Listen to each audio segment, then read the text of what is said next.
সব পানিতে মজা আছে, এ পানি খাইতে আমি করি না অবহেলা। খেজুর রস খাইতে মজা সকাল আর সন্ধ্যাবেলা। হ্যালো গাইস, আসসালামু আলাইকুম। কেমন আছেন সবাই? আশা করি সবাই ভালো আছেন। আলহামদুলিল্লাহ আমিও ভালো আছি।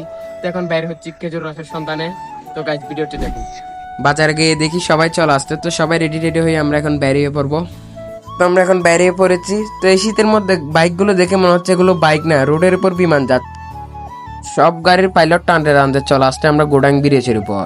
তো আমরা অনেকটা রাস্তা যাওয়ার পর দেখি সকাল হয়ে গেছে। তো আপনাদের সাথে দেখা হচ্ছে সকালের ক্লিপে। তো আপনারা দেখতে থাকুন। অবশেষে দেখতে দেখতে সকাল হয়ে গেল। তো এখানে আমরা দাঁড়াইছি একটা ভাইয়ের জন্য, ভাই নাকি পাওয়া যাচ্ছে না। তো ভাইকে কল দিয়ে দেখি উনি নাকি আমাদের আগেই চলে গেছে। আমার মাথায় একটা আইডিয়া আসছে যে এখানে আগুন জ্বালানো যাবে। তো আমি কি করি, এখানে আগুন জ্বালিয়ে দিই। আগুন জ্বালানোর পর সবাই আগুন পোহাচ্ছিলাম। তো আগুন পোহাতে অনেক ভালো লাগতেছিল, কারণ সকালের ঠান্ডা ওয়েদারে খান্না আগুন পোহাতে ভালো লাগে। তো আমরা সকালের ওয়েদারটা পেয়ে আমাদের অনেক ভালো লাগতেছিল। চারপাশে কুয়াশা, বলতে গেলে সাজেকের ফিলটা পাওয়া যাচ্ছে। আপনারা যদি শীত উপভোগ করতে চান তাহলে শহর নয় গ্রামে যান। তা আমি গ্রামে জন্মগ্রহণ করে নিজেকে অনেক সৌভাগ্যবান মনে করি। তো আমরা অবশেষে চলে আসছি খেজুর বাগানের রুটিটাতে।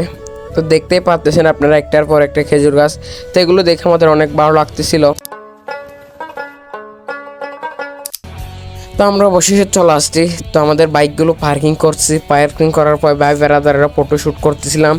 তো ভাই ব্রাদার থেকে এখন জিজ্ঞেস করবো ওদের ফিলিংসটা কিরকম। তো এখানে এসে কেমন লাগতেছে ওদের। আজকে এসে তোমার কেমন লাগতেছে এখানে? অনেক ভালো লাগতেছে। তো আপনাদের কেমন লাগতেছে এখানে এসে? ভালো লাগে, ভালো লাগতেছে সবার। এখানে অনেক ভাই ব্রাদাররা চলে আসছে রস খাওয়ার জন্য সকালবেলা।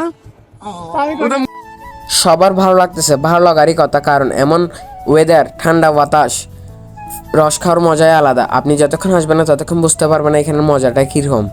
এখানের মজাই আলাদা। গাইস আমি এখন কি করতেছি আপনারা দেখবেন। তো গাইস সাথে থাকুন। আশা তাকে রস খাবে। ওয়াও কি টেস্ট! আজকে বলে বোঝাতে পারবো না যে আপনারা যদি না আসেন। তো ভিডিওটি আজকে দেখতে হলে সম্পূর্ণ ভিডিও দেখ। এই ভাইটা গেছে রসের মালিককে আনতে। তো এই ভাইটি এসে কথা যেটা বললো সেটা শোনার পর মন খারাপ হয়ে গেল। রসের মালিক নাকি রস দিতে পারবে না, ওনার নাকি অর্ডারই আছে। যেহেতু আমরা অনেক দূর থেকে গেছে তাই রস খাইতে হবে। তো যে কথা সেই কাজ। তো আমরা একটা আঙ্কেলকে পাওয়া গেছে। আঙ্কেলকে বলতেছে আঙ্কেল এখানে রস পেয়ে পাওয়া যাবে? তো আঙ্কেল বলতেছে সামনে গেলে রস পাওয়া যাবে। তো আঙ্কেল মালিকরে কল দিছে। তো আমরা এখন অন্য জায়গায় যাব রসের জন্য। তো আঙ্কেল মালিকরে কল দিয়ে বলে দিছে রসের জন্য যাচ্ছি আমরা। আর আমার পেজে যারা নতুন অবশ্যই ফলো দিয়ে পাশে থাকবেন, আর যারা ইউটিউব চ্যানেল থেকে দেখতেছেন অবশ্যই সাবস্ক্রাইব করে দেবেন। তো আমরা অবশেষে রসের সন্ধান পেয়ে গেলাম। তো আমরা রস খেয়াচ্ছি এবং বাসার জন্য সবাই পার্সেলও নিচ্ছিলাম। আপনারা কোনো সময় গাছ থেকে খেজুর রস পাড়ে খাইছেন কিনা? খাইলে আপনাদের কাছে খেজুর রসের টেস্টটা কীরকম লাগছে অবশ্যই কমেন্ট বক্সে জানাবেন। এই রসটি আমার কাছে খুবই ভালো লাগছিল, অনেক টেস্ট ছিল এবং মজাই ছিল, কারণ আমি নিজেই পেরে খাইছি। আর এদিকে রস মামা আমাদের বাসার জন্য পার্সেলগুলো দিচ্ছে। বন্ধু বা ভাই ব্রাদারদের সাথে খেজুর রস খেতে যাওয়া এই শীতের মধ্যে এক গ্লাস খেজুর রস খাইতে গেলে অনেকগুলো সুন্দর মুহূর্ত কাটাতে পারবেন। আজকের খেজুর রসালো ভিডিওটি এই পর্যন্ত। ভিডিওটি আপনার কাছে কেমন লাগছে অবশ্যই কমেন্ট বক্সে জানিয়ে দিবেন।